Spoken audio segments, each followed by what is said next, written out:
What is happening, folks? Welcome back.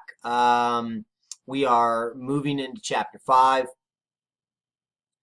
continuing with the African American experience here, and we're looking at essentially the end of de jure segregation.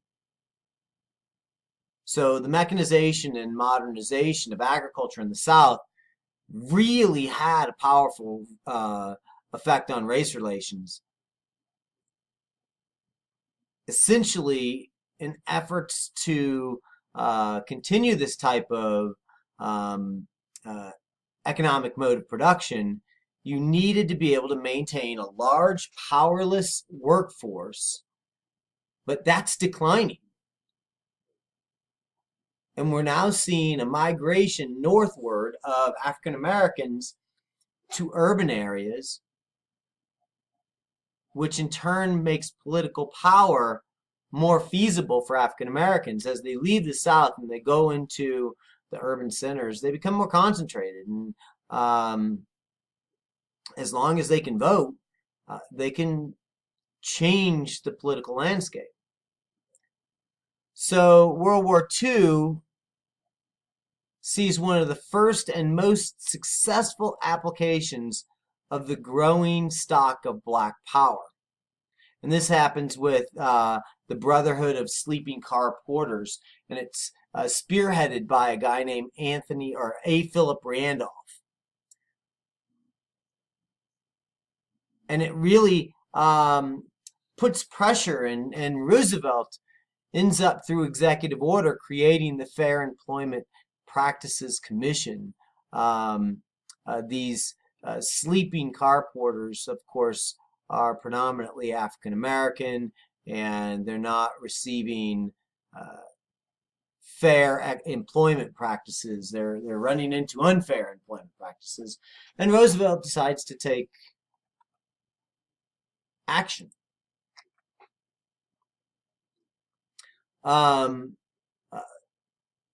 To understand the demise of de jure segregation, you have to understand that the civil rights movement is not just one thing. It's a multifaceted campaign to end legalized segregation and ameliorate the massive inequalities faced by African Americans. Going back to Plessy versus Ferguson, Homer Plessy, when he stepped onto that train car and publicly identifies himself as an African American, because he was only 1/10. He was 1/10 African American, and he could pass. He did not look like an African American, yet he publicly announces that he is coming onto a train and that he is 1/10 African American, and he is asked to leave.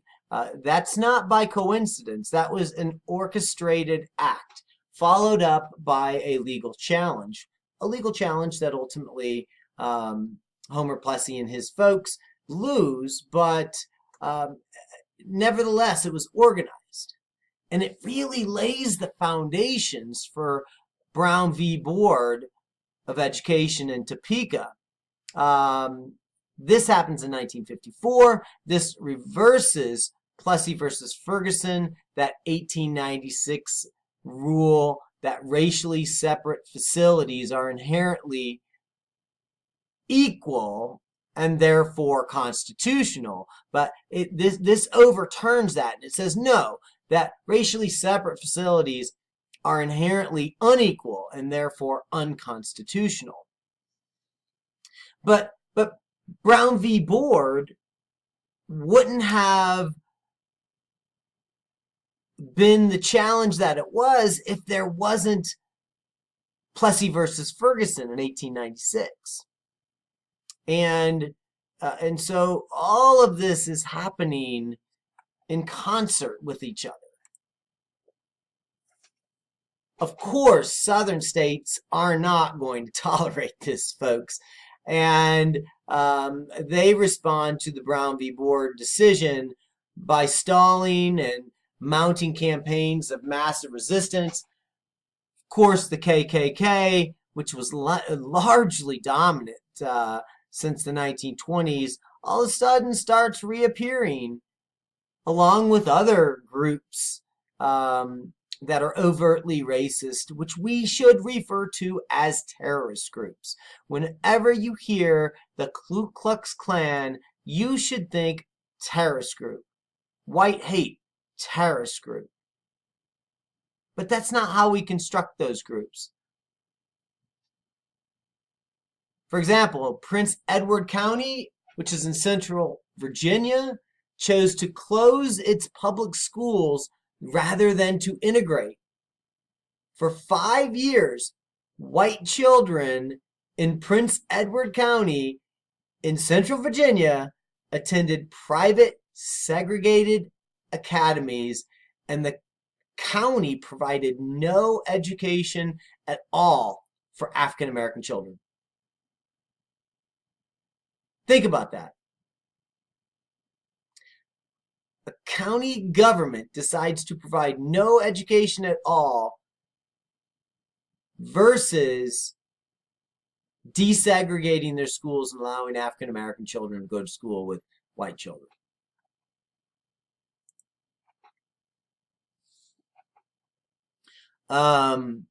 We have to remember the civil rights movement origins is often traced to Montgomery, Alabama. And of course, the reason for this is on December 1st, 1955, Rosa Parks essentially decides that she is not going to give up her seat and go to the back of the bus, and she's jailed for violating a local segregation ordinance. Once again, this is planned. This is not something that Rosa just decided to do. I'm tired today and I'm not going to move. No, Rosa made this decision in concert with people working along with her. So her case ends up stimulating a protest movement in the black community, and a boycott of the city buses was organized. And this boycott worked. It was only African Americans that rode the bus in the first place, for the most part, in Montgomery, Alabama. And when African Americans decided to boycott the bus, the Montgomery bus system, it had a huge impact. And they won. They won by using nonviolent direct action. And this becomes a method by which the system of de jure segregation was confronted head on. It wasn't taken on in the courtroom. It wasn't taken on in the state legislature. It was taken on in the streets. It was taken on in local communities, at local stores, where people had to go to, where, sit-ins outside of the Woolworth, where people were walking in because they needed to buy things at the Woolworth. And white people ended up having to witness the degradation and the brutality that was brought to these nonviolent, civil disobedient kids who were just trying to be treated equally, be treated like other folks got treated in our society. We have to remember that nonviolent protest was, of course, intended to confront the forces of evil rather than the people who happened to be doing evil. And it attempted to win the friendship and support of its enemies rather than to defeat or humiliate them. The Civil Rights Act of 1964, which bans discrimination on the grounds of race, color, religion, national origin, or gender in publicly owned facilities such as parks and municipal swimming pools, businesses and other facilities open to the public, and of course any programs that received federal aid. This is important because if you can, first off, use protest in the streets, which in turn results in the successes of these movements and changes the public opinion and the legal principles established by the Supreme Court. So you have a two-pronged approach here. The social protest that's going on in the street is then enacted through the Civil Rights Act of 1964. So the successes of the nonviolent civil disobedience that's going on in the 1950s and the early 1960s results in the Civil Rights Act.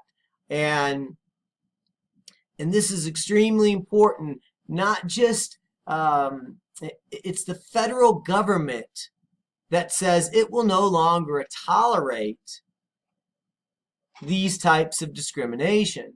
And the federal government can ensure it does not happen within the federal government, but it cannot force private organizations to change.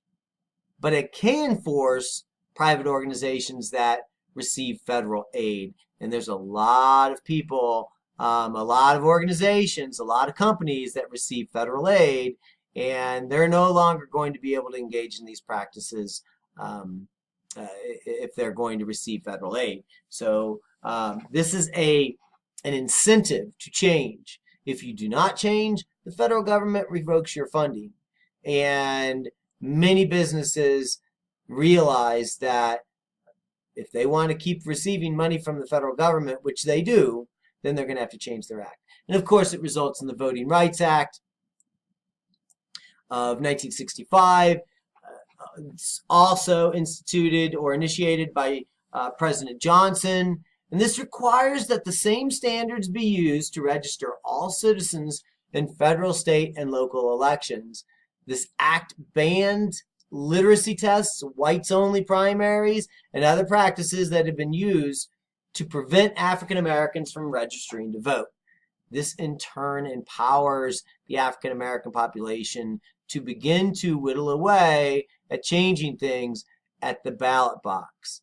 They're no longer solely, it's no longer just the option of protesting in the streets. Now we have legislation, and now we have the ability to vote. So the significance of these two laws for ending state-sponsored racial discrimination and furthering the commitment of the nation to equality and justice cannot be underestimated. The Voting Rights Act was specifically designed as a remedy for discriminatory practices. Yet in 2013, the U.S. Supreme Court ruled that parts of the Voting Rights Act were actually unconstitutional on the grounds that the specific discriminatory voting practices the act was designed to remedy no longer existed. We also see the Attorney General, Jeff Sessions, who has always been against the Voting Rights Act, even as a senator, as a representative. He is now, as the Attorney General, doing his best to attack the Voting Rights Act as well. So social movements are tricky. We change things, but another movement can happen and it can move us back just as much as we were moving forward.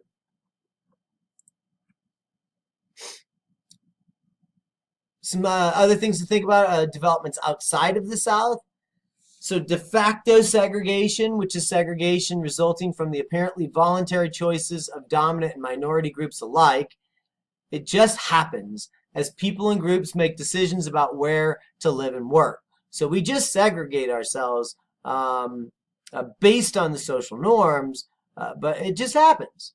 The de facto variety is often the de jure variety in thin disguise, as in cities outside of the South. De facto segregation was often the direct result of intentionally racial decisions made by government and quasi-governmental agencies such as real estate boards, school boards, and zoning boards. They essentially made it impossible for African Americans to move into the communities that they did not want them to move into.